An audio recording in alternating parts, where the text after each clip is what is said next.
Hello hi dear friends. അങ്ങനെ Christmas series 2023 ഇങ്ങനെ പുരോഗമിച്ചുകൊണ്ടിരിക്കുന്നു. ഇപ്പോൾ കോംബോ മീൽസാണ് ഉണ്ടാക്കിക്കൊണ്ടിരിക്കുന്നത്. ഒരു കോംബോ ലഞ്ച് മെനു അങ്ങനെ ക്രിസ്മസ് ഫീസ്റ്റിന് വേണ്ടിയിട്ട് ഞാനിങ്ങനെ പല ഓപ്ഷൻസ് നിങ്ങൾക്ക് തരാമെന്ന് പറഞ്ഞില്ല. അതിൽ നിന്ന് നിങ്ങൾക്ക് പിക്ക് ആൻഡ് ചൂസ് ചെയ്യാം. അത് അതുപോലെ ചെയ്യണമെന്നില്ല. 2-3 ദിവസത്തെ ഐറ്റത്തിൽ നിന്നും 1-2 പിക്ക് ചെയ്തിട്ട് ഒന്നിച്ചൊരു കോമ്പിനേഷനായിട്ട് നിങ്ങൾക്ക് ചെയ്യാമല്ലോ. അപ്പോൾ ഇന്നിപ്പോൾ ചെയ്യാൻ പോകുന്നത് ഇത് പ്ലെയിൻ റൈസിൻ്റെ കൂടെയും കഴിക്കാം കേട്ടോ കാര്യങ്ങൾ. പക്ഷേ എങ്കിലും ഞാൻ വിചാരിച്ചു ഒരു ഫ്രൈഡ് റൈസും കൂടി ഇരുന്നോട്ടെ വിചാരിച്ചു. അതായത് ഒരു ന്യൂ ഐറ്റം കൂടി കിട്ടുമ്പോൾ അത്രയും സന്തോഷമല്ലേ. കൊഞ്ച് കൊണ്ടൊരു fried rice, prawn fried rice. Okay, അത് എൻ്റെ ഒരു മെത്തേഡിൽ സിമ്പിളായിട്ട് നമ്മൾ ചെയ്യാൻ പോവുകയാണ്. അപ്പോൾ ബസ്മതി റൈസ് ഞാൻ ഇന്നലെ ഉപയോഗിച്ച അതേ കാര്യം തന്നെയാണ് ഉപയോഗിക്കുന്നത്. കാര്യം ലോങ് ഗ്രെയിൻ റൈസ് നല്ല കൊള്ളാം. അതൊരു അരമണിക്കൂർ അല്ലെങ്കിൽ 1 മണിക്കൂർ വെള്ളത്തിൽ, അരമണിക്കൂർ മതി, ഒരു ഹാഫ് ആൻ അവറോളം വെള്ളത്തിൽ കുതിർത്താൽ നല്ല കുതിരാനായിട്ട് ഇട്ടു. 2 കപ്പാണ് എൻ്റെ സ്റ്റാൻഡേർഡായിട്ട് ഞാൻ എപ്പോഴും ഉപയോഗിക്കുന്നത്. 240 ml 2 കപ്പ്. ഈ 250 ml ആണെങ്കിലും കുഴപ്പമില്ല, 2 കപ്പ് എടുക്കുക. പിന്നെ അതുപോലെ കുറച്ച് കൊഞ്ച്, ഇത് 1 കിലോ കൊഞ്ച് റെഡിയാണ്. അതിൻ്റെ തലയൊക്കെ മാറ്റിയിട്ടുണ്ട്. പിന്നെന്താ, കുറച്ച് സെലറി, സ്പ്രിംഗ് ഓണിയനൊക്കെ ഉണ്ടെങ്കിൽ നല്ലത്, ഗാർലിക്ക്, സവാള. ഓക്കെ, ഇല്ലെങ്കിലും വിഷമിക്കേണ്ട, അല്ലാതെയും ചെയ്യാം. അപ്പോൾ തുടങ്ങിയാലോ. അപ്പോൾ ആദ്യം ഒരു 3.5 കപ്പ് വെള്ളം തിളപ്പിക്കാനായിട്ട് വയ്ക്കുന്നു. വെള്ളം തിളച്ച് കഴിഞ്ഞിട്ട് നമ്മൾ അരി അതിനകത്തേക്ക് ഇടുന്നു. പ്രോസസ്സ് അത്രേ ഉള്ളൂ. എന്നിട്ട് പിന്നെ അതൊരു പകുതി വേഗമാകുമ്പോൾ നമ്മൾ പ്രോൺസും കൂടി ചേർക്കുന്നു. ആ പ്രോൺസും കൂടി അതിൻ്റെ കൂടെ കിടന്ന് വെന്തിട്ട് വറ്റിച്ചെടുക്കുന്നു. ഓക്കെ, അതാണ് ആദ്യത്തെ സ്റ്റെപ്പ്. അപ്പോൾ കൺവെൻഷണൽ സ്റ്റൈലുള്ളൊരു ഫ്രൈഡ് റൈസ് അല്ല. സാധാരണ റൈസ് പ്രത്യേകം വേവിച്ചിട്ട് വഴറ്റി സോട്ട് ചെയ്തെടുക്കുകയാണ്. ഇതൊരു പ്രോൺ റൈസ് എന്ന് വേണമെങ്കിലും പറയാം. പ്രോൺസുമായിട്ട് ചേർന്ന് വറ്റിച്ചെടുക്കുന്നതാണ്. അപ്പോൾ ഫ്ലേവർ കുറച്ചുകൂടി കൂടുതൽ കിട്ടും.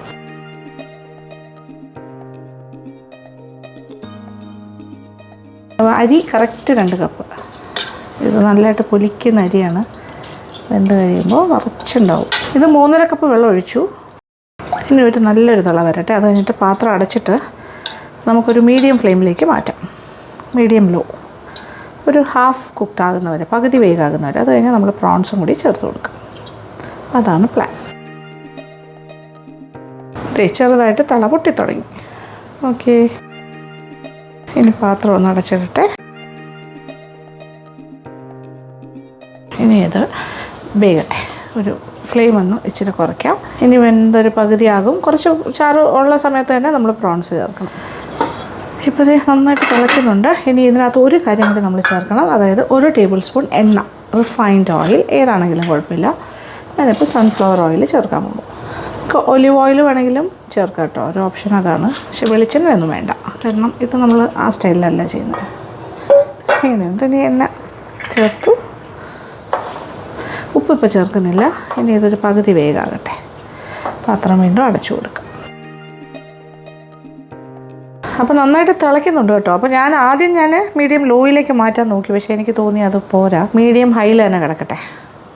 അത്യാവശ്യം ഒരു ഹൈ ഫ്ലെയിമാണ്, ഒരുപാടല്ലെങ്കിലും. എന്നാലേ ഈവനായിട്ട് എല്ലാ ഭാഗവും ഒരുപോലെ തിളച്ച്. കാര്യം ഇതൊരു പരന്ന പാത്രമാണ്, എല്ലാ ഭാഗത്തേക്കും ആ ചൂട് കിട്ടണം. ഇനി പാത്രം ഒന്ന് തുറന്ന് നോക്കട്ടെ. ഇപ്പോൾ ഒരു പകുതി പാകം വെന്തിട്ടുണ്ട്. ഇത്രയും വെള്ളം ബാക്കിയുണ്ട്. ഇനി ഈ സമയത്ത് പ്രോൺസിനെ കൂടി ചേർക്കാൻ പോകുന്നു. കൊഞ്ച് അത്യാവശ്യം സൈസ് ഉണ്ട് കേട്ടോ, 1/2 കിലോ കറക്റ്റ് പറഞ്ഞാൽ. ഒരു 24ഓളം പീസ് ഈ സൈസിലെ കൊഞ്ചുണ്ട് 1/2 കിലോ എന്ന് പറഞ്ഞപ്പോൾ. അതിൻ്റെ തലയൊക്കെ മാറ്റി, തല ഞാൻ സെപ്പറേറ്റ് വെച്ചിട്ടുണ്ട്. അത് ഫ്രൈ ചെയ്ത് കഴിക്കാൻ നല്ലതാണ്. ഈ സമയത്ത് ഉപ്പും കൂടി ചേർക്കാം. പ്രോൺസ് എന്നൊക്കെ പറഞ്ഞാൽ അധികം പെട്ടെന്ന് വേകുന്ന കാര്യമല്ലേ, ഒരുപാട് സമയമൊന്നും വേണ്ട. ഇനി ഉപ്പും കൂടി ചേർത്ത് കൊടുക്കാം. അപ്പോൾ ഈ പ്രോൺസ് ഇതിനകത്ത് കിടന്ന് വേകുമ്പോൾ അതിൻ്റെ ചാറ് ഇറങ്ങുമ്പോൾ ആ ഒരു സ്റ്റോക്കാണ് അവിടെ ഉണ്ടായി വരുന്നത്. അപ്പോൾ ഈ വെള്ളം ഒരു സ്റ്റോക്കായിട്ട് മാറും, പ്രോൺസിൻ്റെ ചാറ്. അപ്പോൾ ആ ഒരു മണവും രുചിയും ഈ റൈസിലേക്ക് വരും. അതാണ് ഇങ്ങനെ ചെയ്യുമ്പോൾ ഉള്ളൊരു അഡ്വാൻറ്റേജ്. അങ്ങനെ ഒരുപാട് പശയുള്ള അരിയിൽ ഇങ്ങനെ ചെയ്യാൻ നിൽക്കരുത്, ഭയങ്കരമായിട്ട് കുഴഞ്ഞു പോകും. അപ്പോൾ നല്ല ക്വാളിറ്റിയുള്ള അരിയാണെങ്കിൽ മാത്രമേ ഈ രീതിയിൽ ചെയ്യാൻ പാടുള്ളൂ. ഓക്കെ, വീണ്ടും അടച്ചിടുന്നു. ഇനി വേഗട്ടെ. ഇപ്പോൾ ഏതാണ്ട് കറക്റ്റായിട്ട് വെന്തിട്ടുണ്ട്. ഞാൻ തീ ഓഫ് ചെയ്തു. ഇത് നോക്കി, നല്ല ഡ്രൈ ആയി കഴിഞ്ഞു. റൈസ് എല്ലാം പാകത്തിന് വെന്തിട്ടുണ്ട്. അപ്പോൾ quality of rice is very important. കാര്യം കുഴയാൻ പാടില്ലല്ലോ. ഇതൊരു സൈഡിലേക്ക് മാറ്റി വയ്ക്കട്ടെ. റൈസ് നന്നായിട്ട് വറ്റി കഴിഞ്ഞിട്ട് ഇതുപോലെ ഒരു ബേസിനിലോ താലത്തിലോ ഒന്ന് തട്ടി നിരത്തി ഇങ്ങനെ വെക്കണം. കാര്യം അതൊന്ന് തണുക്കണം. തണുക്കുന്നതാണ് എപ്പോഴും നല്ലത്. തണുത്ത് കഴിഞ്ഞിട്ടുണ്ടാക്കിയാൽ കുഴയേയില്ല. അപ്പോൾ നല്ല ഇങ്ങനെ സ്ട്രോങ് ആയിട്ടിരിക്കും. കണ്ടില്ലേ, ഇത് വറ്റിച്ചെടുത്ത റൈസാണെന്ന് പറയില്ലല്ലോ, ഊറ്റിയെടുത്ത റൈസ് പോലെ ഇരിക്കുന്നില്ലേ. ആ സ്റ്റൈലിൽ കിട്ടും. ഓക്കെ, അപ്പോൾ ഇതിവിടെ ഇങ്ങനെ ഇരിക്കട്ടെ. ഇനി നമുക്ക് ബാക്കി വയറ്റിൽ പരിപാടികളൊക്കെ ചെയ്യാം. ഒരു പാത്രം എടുത്തു. ഇത് നമ്മുടെ സ്ഥിരം പാത്രം, ചൂട് കട്ടിയുള്ളൊരു പാത്രം. ഇനി ആ ഒരു കടായി ടൈപ്പ് അല്ലെങ്കിൽ ഒരു ഫ്രൈങ് പാൻ ടൈപ്പ് എടുത്തിട്ട് ഇനി ബാക്കി കാര്യങ്ങളൊക്കെ ഇട്ടൊന്ന് വഴറ്റിയിട്ട് ഈ റൈസും കൂടി ചേർത്ത് ഇളക്കിയെടുക്കുമ്പോൾ പെർഫെക്റ്റ് ബ്രൗൺ ഫ്രൈഡ് റൈസ് കിട്ടും. അപ്പോൾ നമ്മുടെ ചട്ടി ചൂടായി കഴിഞ്ഞു. ഇനി ഒരു 4 ടേബിൾ സ്പൂൺ റിഫൈൻഡ് ഓയിൽ. ഏത് തരം എണ്ണയും ആകാം, ഒലിവ് ഓയിലാകാം. ഇപ്പോൾ അത് ഞാൻ വെളിച്ചെണ്ണ പാടില്ല കേട്ടോ, ഇപ്പോൾ ഇതിലിപ്പോൾ സൺഫ്ലവർ ഓയിലാണ്. ഇനി ഒരു 1.5 ടേബിൾ സ്പൂൺ വെളുത്തുള്ളി.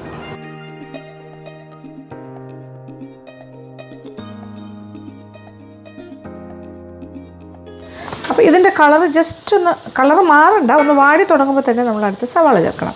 ഇതിപ്പോൾ 2 സവാളയാണ് ഞാൻ ചേർക്കുന്നു. 2 സവാള ചെറുതായിട്ട് അരിഞ്ഞത്. ഇതും കൂടി ചേർത്തിട്ടൊന്ന് നന്നായിട്ട് ഒന്ന് വഴറ്റിയെടുക്കാം. അപ്പോൾ ഇതൊന്ന് വാടി തുടങ്ങുമ്പോൾ അടുത്ത കാര്യങ്ങൾ ചേർക്കാം. ഇതൊക്കെ പെട്ടെന്നാകുന്ന കാര്യമാണ്. ഇതിങ്ങനെ ഒന്ന് വാടിക്കഴിഞ്ഞു. ഇനി ബ്രൗൺ അങ്ങനെയൊന്നും ആകണ്ട, ഇച്ചിരി കൂടെ അത് മതി. അതാകുമ്പോൾ കറക്റ്റായിരിക്കും. അപ്പോൾ ഈ ഒരു സ്റ്റേജിൽ നമ്മളിപ്പോൾ എടുത്തു വെച്ചിരിക്കുന്ന സെലറി ഒരു 1/4 കപ്പ് എടുത്ത് വെച്ചിട്ടുണ്ട്. അതിൻ്റെ പകുതി, ഏകദേശം ഒരു 1.5 ടേബിൾ സ്പൂൺ സെലറി ചേർക്കണം. ബാക്കി 1.5 ടേബിൾ സ്പൂൺ അവസാനം ചേർക്കാം. അതുപോലെ സ്പ്രിംഗ് ഓണിയൻ ഒരു 1/2 കപ്പ് ഞാൻ എടുത്ത് വെച്ചിട്ടുണ്ട്. അതിൽ നിന്നും പകുതി.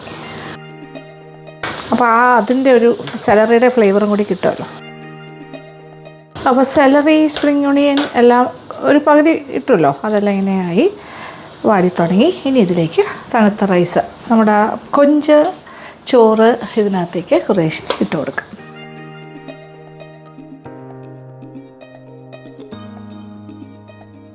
കംപ്ലീറ്റ് കൊഞ്ചിൻ്റെ ഫ്ലേവർ ഇറങ്ങിയ റൈസാണ് ഇട്ട് കൊടുക്കുന്നത്. ഇനി നന്നായിട്ടൊന്ന് സോട്ട് ചെയ്ത് വഴറ്റി എല്ലാം കൂടി ഒരുപോലെ യോജിപ്പിച്ചെടുക്കാം. അങ്ങനെ prawn fried rice is getting ready. അടിപൊളിയായിട്ട് വരുന്നുണ്ട്. 1 ടീസ്പൂൺ പെപ്പർ പൗഡർ, കുറച്ച് ഉപ്പും കൂടി ചേർക്കാം. ഒരു 1/2 ടീസ്പൂൺ പഞ്ചസാരയും കൂടി ചേർക്കുന്നു. ഇനി നന്നായിട്ടൊന്ന് മിക്സ് ചെയ്ത് കൊടുക്കാം. എല്ലാ കാര്യങ്ങളും എല്ലാ ഭാഗത്തേക്കും ആകുന്ന രീതിയിൽ വഴറ്റിയെടുക്കാം. അപ്പോൾ നല്ല ഫ്ലെയിമിലിട്ടാണ് ഈ കാര്യങ്ങളൊക്കെ ചെയ്യുന്നത്. High flame. നല്ല മണം വരുന്നു. ഉപ്പൊക്കെ നോക്കട്ടെ. ഉപ്പെല്ലാം പാകം, കറക്റ്റ്. നല്ല ഹൈ ഹീറ്റിൽ ഇങ്ങനെ ചെയ്യുമ്പോൾ നന്നായിട്ട് ആവിയെല്ലാം കയറി ഇത് കറക്റ്റായിട്ട് സെറ്റായി കഴിഞ്ഞു. Fried rice, prawn fried rice. ഇനി ലാസ്റ്റ് ചെയ്യേണ്ട കാര്യം, ബാക്കി മാറ്റി വെച്ചിരിക്കുന്ന സെലറി 1.5 ടേബിൾ സ്പൂൺ, ബാക്കി 1/2 കപ്പ് സ്പ്രിംഗ് ഓണിയൻ അരിഞ്ഞതിൽ നിന്നും പകുതി ചേർത്തു. ഇപ്പോൾ ഇത് ബാക്കിയിരിക്കുന്ന പകുതി, ഏകദേശം ഒരു 1/4 കപ്പ് ഇനിയും ഉണ്ടായിരുന്നു, അതും കൂടി ചേർത്തു. അപ്പോൾ ഇത് കുറച്ചുകൂടി കളർഫുള്ളാകും. നമ്മുടെ പ്രോൺ ഫ്രൈഡ് റൈസ് കുഴലൊന്നും പോയിട്ടില്ല, നല്ല കറക്റ്റായിട്ട് ആ ഒരു ഫ്രൈഡ് റൈസിൻ്റെ ടെക്സ്ചറിൽ തന്നെ കിട്ടിയിട്ടുണ്ട്. കഴിഞ്ഞു, ഇത്രയേ ഉള്ളൂ. ഫിനിഷ്ഡ്. ഈ ഒരു പാത്രത്തിലേക്ക് ഞാൻ മാറ്റി വയ്ക്കാൻ പോണു. ഓക്കെ, നമ്മുടെ പ്രോൺ ഫ്രൈഡ് റൈസ് ഞാൻ ഈ പാത്രത്തിലേക്ക് മാറ്റും. ഇപ്പോൾ നിങ്ങൾക്ക് അറിയാൻ പറ്റും ടെക്സ്ചർ എന്താണെന്ന്. ഇതൊരു 5 ആൾക്കാർക്ക് സുഖമായിട്ട് കഴിക്കാം. ഓക്കെ, അപ്പോൾ അതൊരു പോർഷനായിട്ട് എടുത്താൽ ഇതൊരു സെക്കൻഡ് പോർഷൻ ഞാനിപ്പോൾ വിളമ്പെന്ന് നോക്കിക്കോളൂ.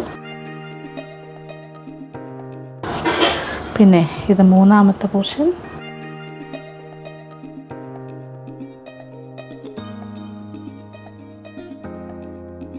ഇനി 4ാമത്.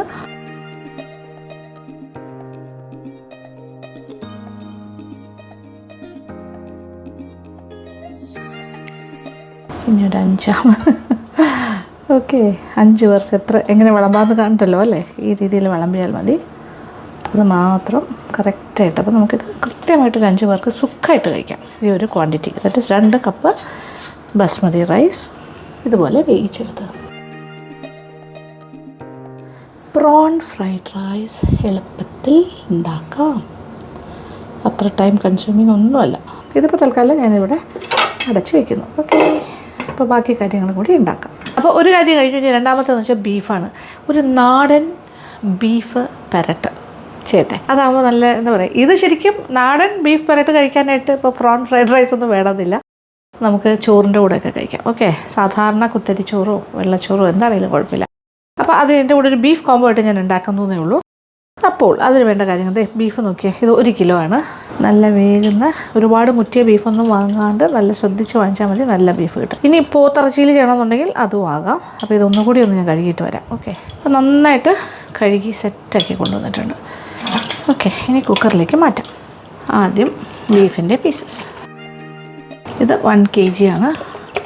ഫാറ്റുള്ള പീസ് ഒന്നുമില്ല കേട്ടോ, നോ ഫാറ്റ്.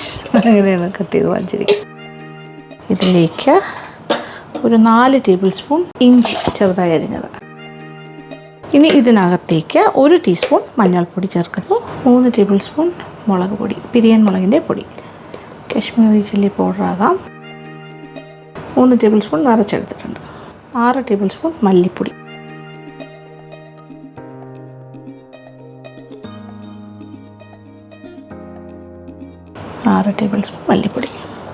അപ്പോൾ മല്ലിപ്പൊടിയാണ് കൂടുതൽ ചേർത്തിരിക്കുന്നത്. ഇനി ആവശ്യത്തിനുള്ള ഉപ്പും ചേർക്കുന്നു. ഇത് പ്രത്യേകിച്ച് വെള്ളമൊന്നും ഒഴിക്കുന്നില്ല, കാര്യം ബീഫിൽ നിന്നും വെള്ളം ഇറങ്ങി വരും. ആ വെള്ളത്തിൽ തന്നെ ഇത് വെന്ത് നന്നായിട്ട് വറ്റി കിട്ടണം. ആ വെള്ളമൊക്കെ വറ്റി വരും. ഇനി ഒരു പക്ഷേ കുക്കർ തുറന്ന് നോക്കുമ്പോൾ വെള്ളം കുറച്ചെങ്കിലും ചാറ് ബാക്കിയുണ്ടെങ്കിൽ ഓപ്പണാക്കി വെച്ചിട്ട് വീണ്ടും കുറച്ച് നേരം കൂടി അടുപ്പിൽ വെച്ചാൽ മതി, വെള്ളം വറ്റി കിട്ടും. അപ്പോൾ ഇനി ഒരു 25-30 മിനിറ്റ് ഇത് വേവിക്കാം. ഇടത്തരം ഫ്ലെയിമിൽ 25 to 30 minutes. ഇപ്പോൾ കുക്കർ തുറന്ന് നോക്കിയപ്പോൾ വെന്തിട്ടൊക്കെ ഉണ്ട്, പക്ഷെ കുറച്ച് ചാറ് ബാക്കിയുണ്ട്. ഓക്കെ, ഇനി അത് തുറന്നിട്ടിട്ട് വേവിക്കാം, വറ്റിച്ചെടുക്കാം. ഈ സമയം നമുക്ക് ഇത് വേകുന്ന കുക്കർ അടയ്ക്കുന്നതിന് മുന്നേ ചേർക്കാം വേണമെങ്കിൽ, അല്ലെങ്കിൽ ഇതുപോലെ ചാറുണ്ടെങ്കിൽ അതിൽ ചേർക്കാം. ഇത് ഓപ്ഷണലാണ് കേട്ടോ, നിർബന്ധമില്ല. ഇതിപ്പോൾ ഏതാണ്ടൊരു 1/2 കപ്പ് കൂടുതലുണ്ട് തേങ്ങ ചെറുതായി അരിഞ്ഞത്, തേങ്ങാക്കൊത്ത്. ഇത് കൂടി ഇട്ടാൽ കുറച്ചുകൂടി ടേസ്റ്റ് ആയിരിക്കും, പക്ഷേ നിർബന്ധമില്ല കേട്ടോ. ഇനി അടയ്ക്കണ്ട, തുറന്ന് അടക്കട്ടെ.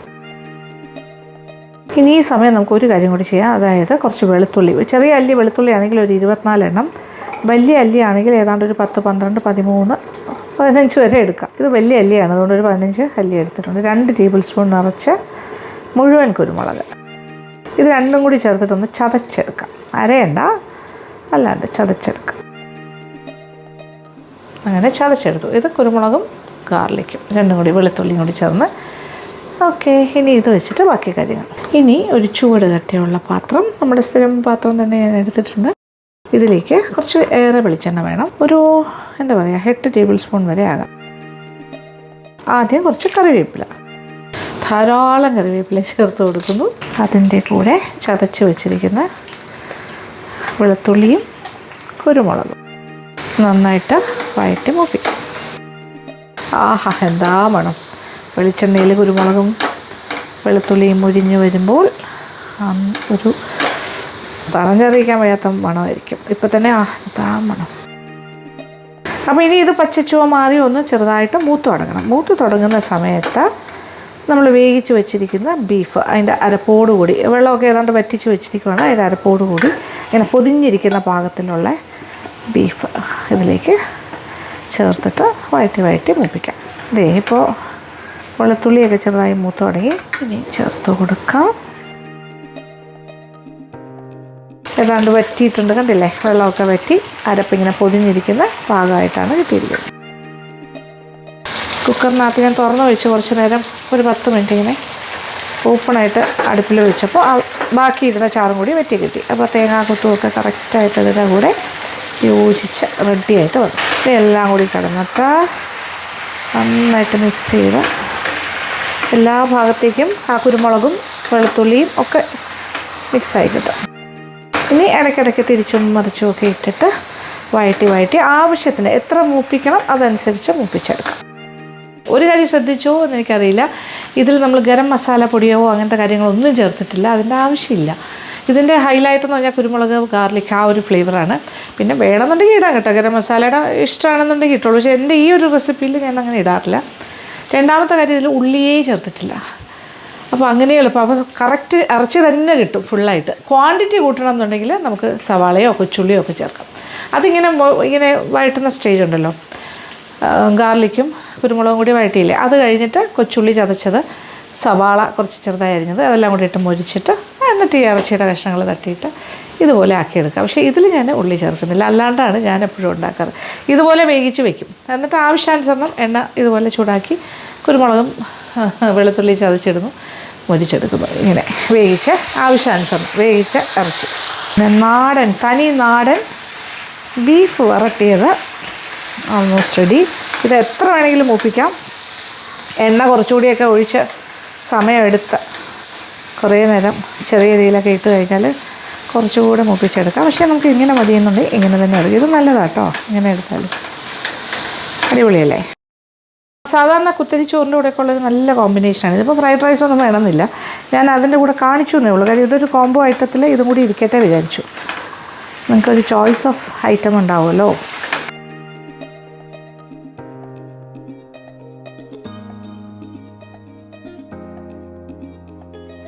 അങ്ങനെ നമ്മുടെ തനി നാടൻ ബീഫ് ഫിനിഷ്ഡ്.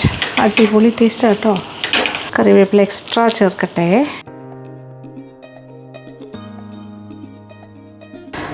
അങ്ങനെ നാടൻ ബീഫ് ഇപ്പം നിങ്ങളുടെ ക്രിസ്മസ് ഫീസ്റ്റിൻ്റെ ഭാഗമാക്കാൻ പറ്റിയ ഒരു ഐറ്റമാണ്. ഇനി ഒരു കാര്യം കൂടി ചെയ്യാൻ പോണു, ചിക്കൻ കൊണ്ടുള്ളൊരു ഐറ്റം. ചിക്കൻ്റെ ഐറ്റം എന്ന് പറയുമ്പോൾ ഇതൊരു പെപ്പർ റോസ്റ്റാണ്. അപ്പോൾ ഞാനിപ്പോൾ ചെറിയ പീസസ് ആക്കിയിട്ടാണ് ഉണ്ടാക്കുന്നത്, 1.5 കിലോ അടുപ്പിച്ച് വെയിറ്റുള്ള കോഴി. പക്ഷേ ഇത് തന്നെ കുറച്ചുകൂടി വലിയ പീസായിട്ട് കട്ട് ചെയ്തിട്ട് റോസ്റ്റിൻ്റെ പീസ് പോലെ കട്ട് ചെയ്തിട്ടും ചെയ്യാം. ചെറിയ പീസിൽ നമുക്ക് റോസ്റ്റ് ചെയ്യാം, വലിയ പീസിലും ചെയ്യാം. അപ്പോൾ നിങ്ങളുടെ ഇഷ്ടത്തിന് ചെയ്യാം. മീഡിയം പീസിലും ചെയ്യാം. അത് ഇഷ്ടംപോലെ ചെയ്തോളൂ. അപ്പോൾ അതിന് ആദ്യം നമുക്ക് ചിക്കനെ ഒന്ന് മാരിനേറ്റ് ചെയ്യാം. അപ്പോൾ ആ പ്രോസസ്സിൽ നിന്ന് തന്നെ തുടങ്ങാം. ചിക്കൻ പെപ്പർ റോസ്റ്റിന് വേണ്ടിയിട്ടുള്ള ചിക്കൻ ഒരു പാത്രത്തിലേക്ക് മാറ്റാം. ഇത് ചെറിയ പീസസായിട്ടാണ് ഞാനിപ്പോൾ കട്ട് ചെയ്തിരിക്കുന്നത്, അതാണ് കൂടുതൽ നല്ലത്. പക്ഷേ വലിയ പീസായിട്ട് വേണമെന്നുണ്ടെങ്കിൽ അങ്ങനെ വേണമെങ്കിലും ചെയ്യാം, പ്രശ്നമൊന്നുമില്ല. ഇതിപ്പോൾ ഒരു മാരിനേഷൻ ആദ്യം നാരങ്ങാ നീരും കുറച്ച് മഞ്ഞൾപ്പൊടിയും ഉപ്പും, ഒരു 1/2 ടീസ്പൂൺ മഞ്ഞൾപ്പൊടി. ഇത് ഒരു 1.5 കിലോ ചിക്കനുണ്ട്. ഇനി 1 ടേബിൾ സ്പൂണോളം നാരങ്ങയുടെ നീര്. ഇനി ഇച്ചിരി ഉപ്പും കൂടി ചേർക്കാം. നല്ലൊരു തിരുമ്മൽ, എല്ലാം കൂടി നന്നായിട്ട് മിക്സ് ചെയ്ത് കൊടുക്കാം. അപ്പം നാരങ്ങാ നീരും ഉപ്പും മഞ്ഞൾപ്പൊടിയൊക്കെ എല്ലാ ഭാഗത്തേക്കും ഒരുപോലെ മിക്സായി കിട്ടണം. മിനിമം ഒരു 15 മിനിറ്റ് ഇങ്ങനെ ഇരിക്കട്ടെ, അടച്ച് വയ്ക്കാം. ഓക്കെ. ഇതിപ്പോൾ കുറച്ച് പെരിഞ്ചീരകം ആൻഡ് കുരുമുളക്. അപ്പോൾ കുരുമുളക് ഒരു 2.5 ടേബിൾ സ്പൂണുണ്ട്, പെരിഞ്ചീരകം 1 ടേബിൾ സ്പൂൺ. ഇത് രണ്ടും കൂടി ചേർത്തിട്ട് ഒരു പേസ്റ്റ് രൂപത്തിലൊന്ന് അരച്ച് വയ്ക്കാം. അപ്പോൾ ഇതൊന്ന് ഞാൻ അരച്ചിട്ട് വരാം. ഓക്കെ. ഒരു 15 മിനിറ്റ് മാരിനേറ്റ് ചെയ്യാൻ വെച്ചു, അത് കഴിഞ്ഞു.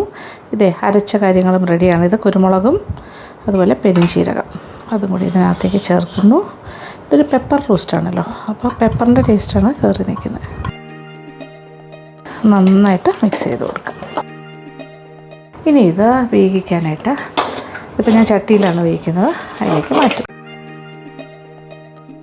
ഞാൻ പാത്രം ഒന്ന് കഴുകി ആ വെള്ളവും കൂടി ഒഴിച്ചു. മതി, തൽക്കാലം ഇത് മതി. ഇനി ഇത് അടുപ്പ് കത്തിച്ച് കൊടുക്കാം. ഇപ്പോൾ ഒരു 5 മിനിറ്റായി, ഞാനൊന്ന് തുറന്ന് നോക്കട്ടെ. ഇതിൽ നിന്നും എത്ര വെള്ളം ഇറങ്ങുന്നു എന്ന് ഞാൻ നോക്കുമായിരുന്നു. ഇതിലങ്ങനെ അധികം വെള്ളമുള്ള ചിക്കൻ അല്ല എന്ന് തോന്നുന്നു. കുറച്ച് വെള്ളം ഇറങ്ങിയിട്ടുള്ളൂ, ഒരല്പം കൂടി. പിന്നെ ഇത് ചട്ടിയിൽ വേവിക്കുന്നുണ്ട്, ചട്ടി നന്നായിട്ട് വെള്ളം പിടിക്കും. അതുകൊണ്ട് ഒരല്പം വെള്ളം കൂടി നമുക്ക് ഒഴിച്ചു കൊടുക്കാം. ഒരു 1/2 കപ്പ് വെള്ളം കൂടി ഒഴിച്ചു. ഇനി വീണ്ടും അടച്ചിട്ട് വേവിക്കാം. ഇപ്പോൾ ഒരു പകുതി വേഗമായിട്ടുണ്ട്. പകുതി വേഗമായി കഴിഞ്ഞാൽ നെക്സ്റ്റ് ഈസ് 2 സവാള ഹാഫ് സ്ലൈസസ് ആയിട്ട് മുറിച്ച് വെച്ചിട്ടുണ്ട്, അതും കൂടി ചേർക്കും. ഇനി ഈ സവാളയും കൂടി ചേർന്ന് എല്ലാം കൂടി കിടന്ന് വേകട്ടെ. സവാളയൊക്കെ വെന്ത് കുഴഞ്ഞ് ഇതിൻ്റെ കൂടെ ചേർന്ന് കുറച്ചുകൂടി ഒരു വോളിയം കിട്ടും അതിൻ്റെ ഒരു അരപ്പിന്. ഇത് മതി. ഇനി വീണ്ടും അടച്ചിട്ട് വേവിക്കാം.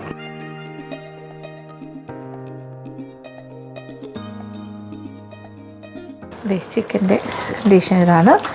ഇപ്പോൾ ഏതാണ്ട് ഓൾമോസ്റ്റ് കുക്ക്ഡ്. ഇനി കുറച്ച് വെള്ളം വറ്റാനുണ്ട്. ഇനി ഇത് നമുക്ക് തുറന്നിട്ട് വേവിക്കാം. ഓക്കെ. അപ്പോൾ ഇത് വേഗം, ഇത് ഓൾമോസ്റ്റ് കുക്ക്ഡാണ്. ഇതൊന്ന് വറ്റി കിട്ടണം, അത്രേ ഉള്ളൂ. ഇപ്പോൾ ചിക്കൻ്റെ പീസസ് എല്ലാം കറക്റ്റായിട്ട് വെന്തിട്ടുണ്ട്. ചാറൊക്കെ ഏതാണ്ട് വറ്റിക്കഴിഞ്ഞു. മതി. ഇത് അടുപ്പിൽ നിന്ന് മാറ്റിയിട്ട് ഞാൻ വേറൊരു പാത്രം അടുപ്പിലേക്ക് വയ്ക്കാം. ഇനി കുറച്ച് എണ്ണ ഒഴിച്ച് കുറച്ച് കാര്യങ്ങൾ വഴറ്റിയെടുക്കാം. ഏതാണ്ടൊരു 6 ടേബിൾ സ്പൂണോളം വെളിച്ചെണ്ണ, നല്ല വെളിച്ചെണ്ണയാണ് ഞാൻ ഒഴിച്ചു കൊടുത്തിരിക്കുന്നത്. എണ്ണ ചൂടായി തുടങ്ങി. ഇനി ഇതിലേക്ക് 1 ടേബിൾ സ്പൂൺ വെളുത്തുള്ളി, അത് ചോപ്പ് ചെയ്യണം, നീളത്തിന് മുറിച്ചാലും മതി കേട്ടോ. അതുപോലെ 1 ടേബിൾ സ്പൂൺ ഇഞ്ചി, പിന്നെ 2 പച്ചമുളക് 2ആയിട്ടോ 3ആയിട്ടോ ഒക്കെ പിളർന്നത്. ഇതൊന്ന് വാടട്ടെ. ചെറുതായിട്ടൊന്ന് കളർ മാറാൻ തുടങ്ങുന്ന സ്റ്റേജിൽ സവാള ചേർക്കാം. വാടി തുടങ്ങുന്നു. ഇനി ഇതിലേക്ക് സവാള, ഇത് 3 വലിയ സവാളയാണ്. സവാളയെല്ലാം വാടി തുടങ്ങി, ചെറുതായിട്ട് കളർ മാറാൻ തുടങ്ങും. പക്ഷേ ഇത് പോരാ, കുറച്ചുകൂടി ഒരു ബ്രൗൺ കളറാകാൻ തുടങ്ങണം. ആ ഒരു സ്റ്റേജിലേക്ക് എത്തണം. സവാളയുടെ നിറമൊക്കെ മാറി വരുന്നു. ഇനി കുറച്ച് കറിവേപ്പില, യെസ്, അതും കൂടി ചേർക്കുന്നു. ഒരു ബ്രൗണായി തുടങ്ങുന്നു. എല്ലാം വെളിച്ചെണ്ണയിൽ ചെയ്യുന്നതുകൊണ്ടുള്ള ഗുണമാണ്. നല്ല നല്ല ചേരുവകൾ. ഇതാണ് ഈ നാടൻ കാര്യങ്ങളുടെ ഒരു ഗുണം. ഇത് ചിക്കൻ പെപ്പർ റോസ്റ്റാണ്. അപ്പോൾ പെപ്പറിൻ്റെ ടേസ്റ്റാണ് മുന്നേ നിൽക്കേണ്ടത്. എങ്കിലും ഒരല്പം മുളക് പൊടി ഇതിനകത്തേക്ക് ഞാൻ ചേർക്കുന്നു.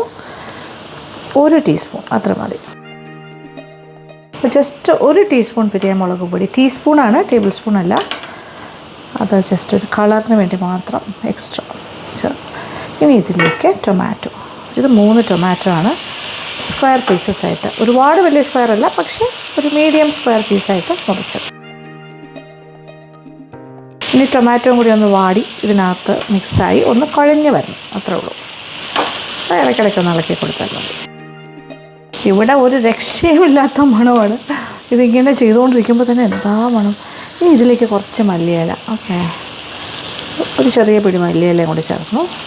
1/4 മുതൽ 1/2 കപ്പ് മല്ലിയില വരെ ടോട്ടലായിട്ട് ചേർത്ത്. ഇതിപ്പോൾ ഒരു 1/4 കപ്പ് ചേർത്തു എന്ന് തന്നെ വെച്ചോളൂ. കറിവേപ്പില ഓൾറെഡി ചേർത്ത് കഴിഞ്ഞു. ഇനി ഇതിലേക്കാണ് ഇപ്പം നോക്കിയേ, ടൊമാറ്റോ എല്ലാം ഒന്ന് കുഴഞ്ഞിട്ടുണ്ട്, എണ്ണയൊക്കെ തെളിഞ്ഞു കാണുന്നില്ലേ, ആ ഒരു ഫോമിലായി. ഇനി ഈ സ്റ്റേജിലാണ് നമ്മൾ വേവിച്ച് വെച്ചിരിക്കുന്ന ചിക്കൻ വിത്ത് ആ ഒരു മസാല, പൊതിഞ്ഞിരിക്കുന്ന മസാലയോട് കൂടി ചേർക്കുക.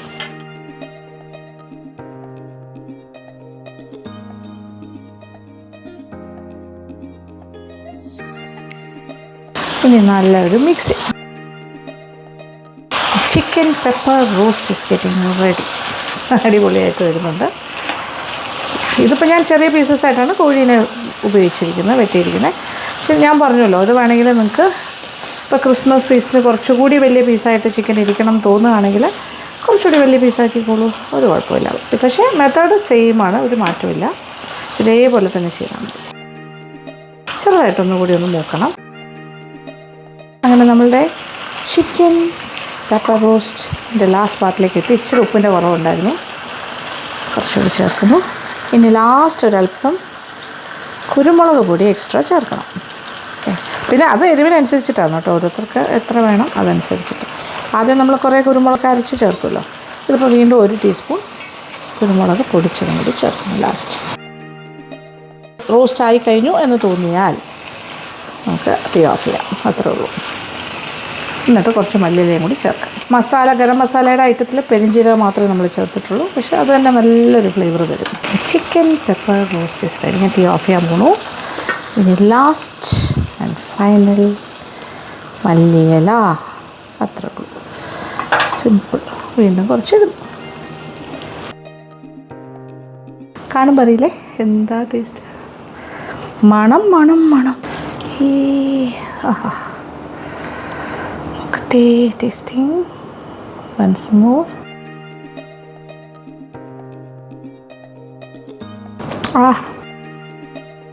എന്താ സ്വാദം, ഗംഭീരം. ഇനി ഞാനൊരു സെർവിങ് പാത്രത്തിലേക്ക് മാറ്റി വയ്ക്കട്ടെ.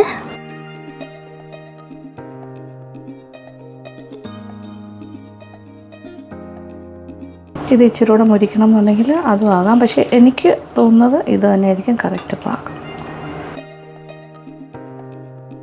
ഓ മൈ ഗോഡ്, സൂപ്പർബ് ടേസ്റ്റാണ്. ഞാൻ വെറുതെ പറയുന്നതല്ല, നിങ്ങൾ ഉണ്ടാക്കി നോക്കുമ്പോൾ മനസ്സിലാകും. ഭയങ്കര നാടൻ സ്വാദുള്ള എക്സോട്ടിക് ആയിട്ടുള്ളൊരു സംഭവമാണ്. കഴിച്ചാലും മതി വരില്ല, അങ്ങനത്തെ ഒരു ചിക്കൻ റോസ്റ്റാണിത്. Chicken pepper roast.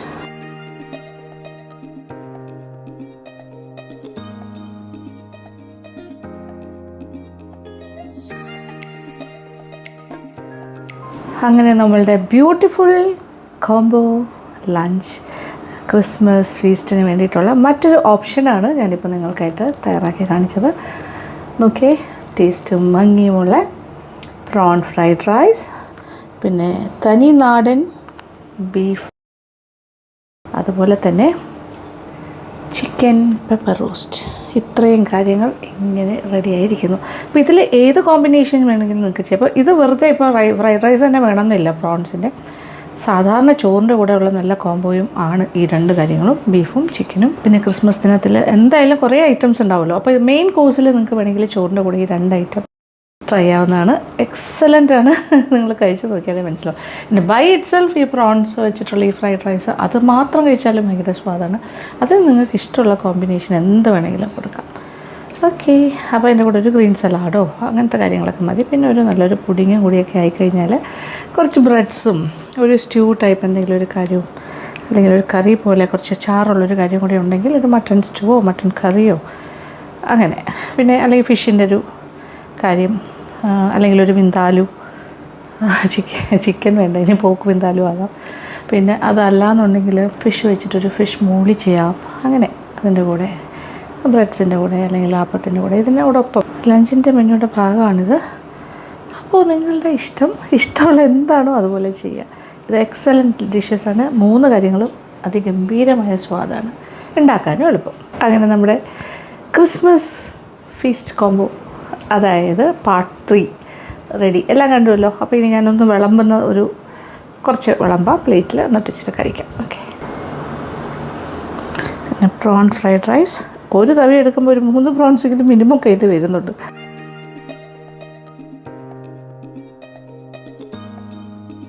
ഞാനിത് കുറച്ച് കൂടുതൽ ഡ്രൈ ആക്കി എടുത്തു എന്നേ ഉള്ളൂ. കുറച്ച് കുഴമ്പായിട്ട് തന്നെ വേണമെങ്കിലും എടുക്കാം. അപ്പോൾ ഈ എല്ലാ കാര്യങ്ങളും ഒരു മിനിമം 5 പീപ്പിളിന് കഴിക്കാൻ പറ്റും, ഒരു ഫാമിലി. അല്ലെങ്കിൽ ഒരു 5 മുതൽ 6 പേർക്ക് സുഖമായിട്ട് കഴിക്കാം. ചിക്കൻ പെപ്പർ റോസ്റ്റും കൂടി സൈഡിലായിട്ട് വയ്ക്കാം.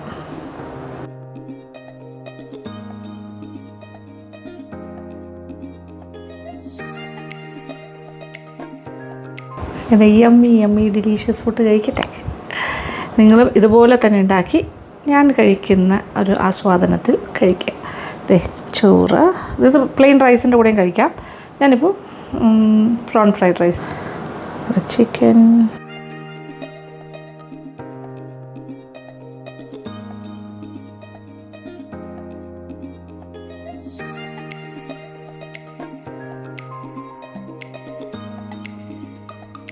ആ fried rice by itself തന്നെ എന്താ ടേസ്റ്റ് അറിയാം. ആ പ്രോൺസും കൂടി ചേർത്ത് കഴിച്ചു. അതിൻ്റെ കൂടെ ചിക്കൻ വേറെ, ഇത് പ്രോൺസും കൂടി ചേർത്ത് എടുക്കുകയാണ് ഞാൻ. ഒരു പ്രോണിനെ കൂടി എടുത്തിട്ടേ ഒരു കൊഞ്ചും കൂടി ഇരിക്കട്ടെ.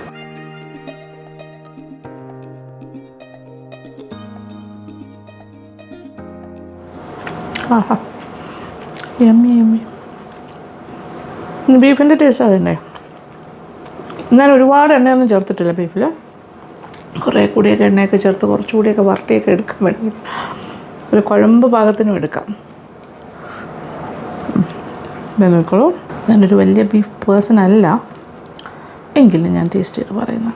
പെപ്പർ ആൻഡ് ഗാർലിക് കയറി നിൽക്കുന്നുണ്ട്. എന്ത് ടേസ്റ്റ് അറിയാം.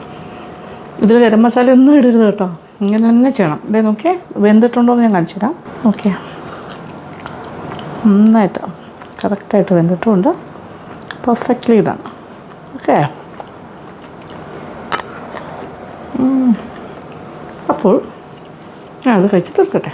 ഓക്കെ, ക്രിസ്മസ് ഫീസ്റ്റ് എനിക്ക് നേരത്തെ തുടങ്ങി. ഞാനിങ്ങനെ ടേസ്റ്റ് ചെയ്ത് സൂചിച്ച് നടക്കുക. അപ്പോൾ ഇന്നത്തെ വ്ളോഗ് ഞാനിവിടെ അവസാനിപ്പിക്കട്ടെ. അപ്പോൾ thank you so much. Thank you for watching and keep on watching Lakshmi Nair vlogs. Comment ബോക്സിലേക്ക് വരിക. എനിക്ക് നിങ്ങളുടെ കമൻറ്റ്സ് വായിക്കാൻ വലിയ ഇഷ്ടമാണ്. അപ്പോൾ ലവ് യു ഓൾ.